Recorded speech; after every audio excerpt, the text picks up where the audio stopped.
French revolution और American revolution से हमने देखा था पहले कि क्वेश्चंस आ रखे हैं यूपीएससी मेंस में।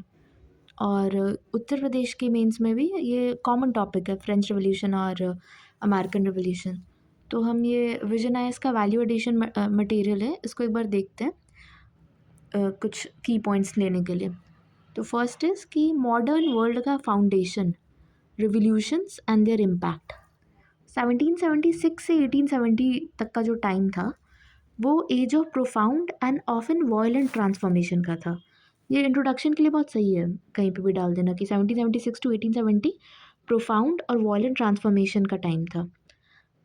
यूरोप, अमेरिका, सब जगह रिवोल्यूशंस हो रहे थे, पॉलिटिकल, इकोनॉमिक और सोशल ओवरथ्रू ओल्ड सिस्टम का जो एब्सोल्यूट मोनार्की, फ्यूडल प्रिविलेज और अग्रेरियन इकोनॉमिक्स के थे। ये पावरफुल न्यू आइडियाज़ वर्ल्ड को इंट्रोड्यूस कराएं, जैसे nationalism, democracy, individual rights, industrial capitalism. Mother of democracy French revolution को बोलते भी हैं। अब देखते हैं अमेरिकन रिवॉल्यूशन 1776। ये birth of a modern democracy है। रिवॉल्यूशन ये जो था ये सक्सेसफुल स्ट्रगल था इंडिपेंडेंस का 13 ब्रिटिश कॉलोनीज इन नॉर्थ अमेरिका। इसमें जो फर्स्ट कॉलोनी था वो वर्जीनिया था और जॉर्जिया लास्ट कॉलोनी था, 13th कॉलोनी। इससे यूएसए का क्रिएशन हुआ। ये first major anti colonial movement है जो कि मॉडर्न डेमोक्रेटिक गवर्नेंस के प्रिंसिपल्स पे बेस्ड था। अब कॉजेज़ देखते हैं। फर्स्ट है एनलाइटमेंट आइडियाज़, जैसे जॉन लॉक, ये जो यूरोपियन थिंकर्स थे जो natural rights, life, liberty, property, और मॉन्टेस्क्यू जो कि सेपरेशन ऑफ पावर, इनको एडवोकेट कर रहे थे।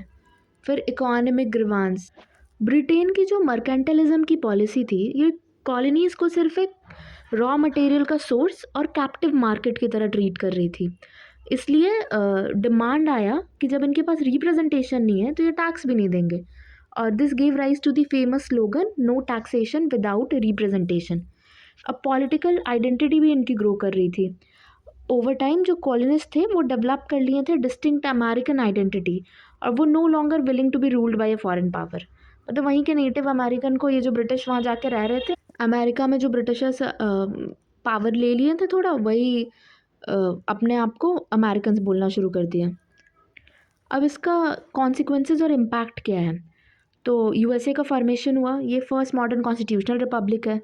रिटन कॉन्स्टिट्यूशन आया जो कि revolutionary principles, separation of power, checks and balances, bill of rights, ये सब इंडिविजुअल फ्रीडम्स गारंटी करते हुए दिया। और ये एक पावरफुल इंस्पिरेशन भी बना सारे आने वाले मूवमेंट्स के लिए कि colony could successfully overthrow it's imperial master. और इसका सक्सेस डायरेक्टली इन्फ्लुएंस किया था फ्रेंच रिवॉल्यूशन को। इनफैक्ट इंडिया में भी जो 1773 का रेगुलेटिंग एक्ट आया था वो एक तरह से इसके बैकड्रॉप में, लाइक 1776 में ये अमेरिकन रिवॉल्यूशन हो रहा है, इसलिए बाद में वो लोग ईआईसी के ऊपर ज़्यादा कंट्रोल टाइट करने के लिए, एडमिनिस्ट्रेटिव स्ट्रीमलाइनिंग करने के लिए ब्रिटिशर्स और रूल्स रेगुलेशंस लेकर आए इंडिया में भी।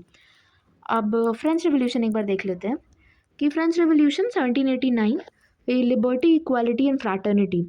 इसमें क्या था कि जो रेडिकल सोशल और पॉलिटिकल अपहीवल था फ्रांस में, जिसने एंशियन रिजाइम, ये कितना अच्छा कीवर्ड है, एंशियन रिजाइम को डिस्ट्रॉय करने के लिए, ये old order of absolute monarchy और फ्यूडल प्रिविलेज, इसको डिस्ट्रॉय करने के लिए आया। इसका आइडिया और कॉन्सिक्वेंसेस यूरोप और पूरे वर्ल्ड में स्प्रेड किया। इसके कॉजेज़ हैं। Causes, first deep social inequality, कि फ्रेंच सोसाइटी वो 3 स्टेट्स में रिजिडली डिवाइडेड थे। फर्स्ट क्लर्गी, सेकंड नोबिलिटी, और ये दोनों एग्जेम्प्ट फ्री थे, टैक्सेस इन पे नहीं लगते थे। और जो थर्ड स्टेट है वो पीजेंट्स और न्यू मिडिल क्लास बोर्ग्यूइज का, इन पे ही टैक्स बर्डन था। फिर पॉलिटिकल इनकॉम्पिटेंस, जो उधर का मोनार्की था किंग लुई 16, ये बैंकरप्ट हो गया था, inefficient, unresponsive to the needs of the people था।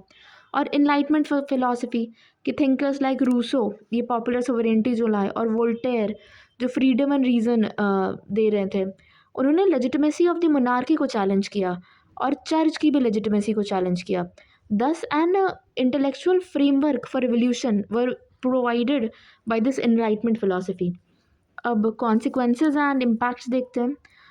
Because of it, feudalism's abolition happened. Aristocratic privilege, absolute monarchy, ये सब फ्रांस से abolish कर दिया गया. फिर declaration of the rights of man and the citizen, ये एक लैंडमार्क डॉक्यूमेंट रहा जो प्रोक्लेम किया universal principles, liberty, equality and fraternity का. ये अनलीश किया powerful force of nationalism. In fact जो यूनिफिकेशन ऑफ इटली और जर्मनी बाद में होता है, वो एक तरह से फ्रेंच रिवोल्यूशन से इंस्पायर्ड था, क्योंकि नेशनलिज्म की जो सेंस है वो इंस्टिल फ्रेंच रिवोल्यूशन ने करा था. इसके बाद जो पीपल हैं उनमें वो अपने आप को देखने लगे as citizens of a nation rather than subjects of a king.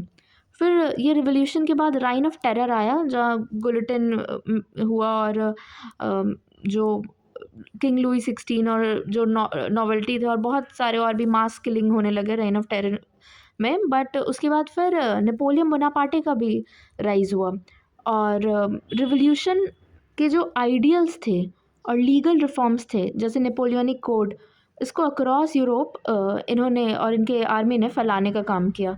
In fact law के बारे में नेपोलियन का एक कोट फेमस है कि लॉ इतना सिंपल होना चाहिए कि वो एक पॉकेट में आ जाए. ओके, तो हमने देख लिया अमेरिका और फ्रेंच रेवोल्यूशन, ये दोनों रेवोल्यूशन के मेजर पॉइंट्स. आई होप ये हेल्पफुल होगा.